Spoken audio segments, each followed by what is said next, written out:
দেখছেন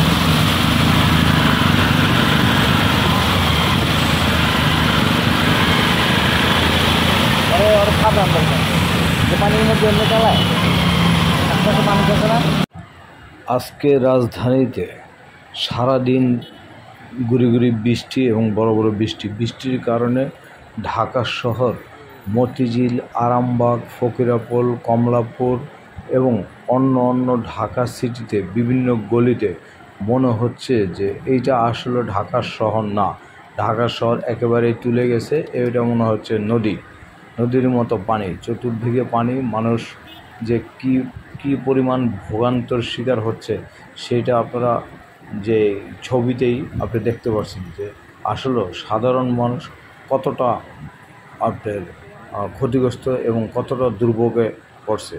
দর্শক, আপনি দেখতেই পাচ্ছেন যে এই যে গাড়িগুলো চলছে, আপনি দেখেন কি পরিমাণ পানি, যেটার কারণে আপনি বোঝাই মুশকিল যে এটা কি আসলে ঢাকা শহর না অন্য কোনো। কারণ হলো, যদি ঢাকা শহর হইতো তাহলে সুপার লাইনের যে ব্যবস্থা, ড্রেনটারে পরিষ্কার রাখতো সিটি কর্পোরেশন, কিন্তু ড্রেনটাও পরিষ্কার রাখেনি এবং যে সুপার লাইনটা যেটা, এইটাও কিন্তু কোনো পরিষ্কার রাখেনি। এটা চাইলে সিটি কর্পোরেশন কিন্তু অনেক আগেই ঢাকা শহরটাকে আপনার পানি মুক্ত, একটু বৃষ্টি হলে যেমন বন্যা হয়ে যায় ঢাকা শহর, এটা কিন্তু হইতো না। এটা কিন্তু সাবেক যে আওয়ামী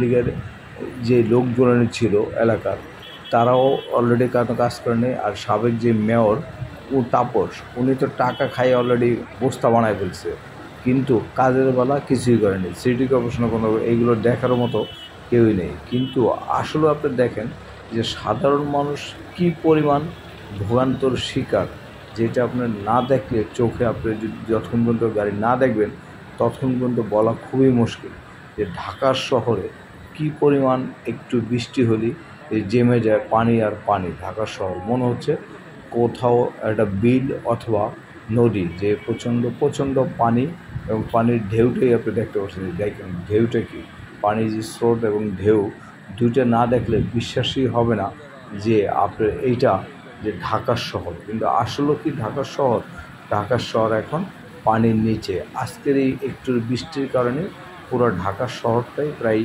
পানির নিচে। এটা কিন্তু জাস্ট ড্রেনের যে ব্যবস্থা ছিল সুপার লাইনটা,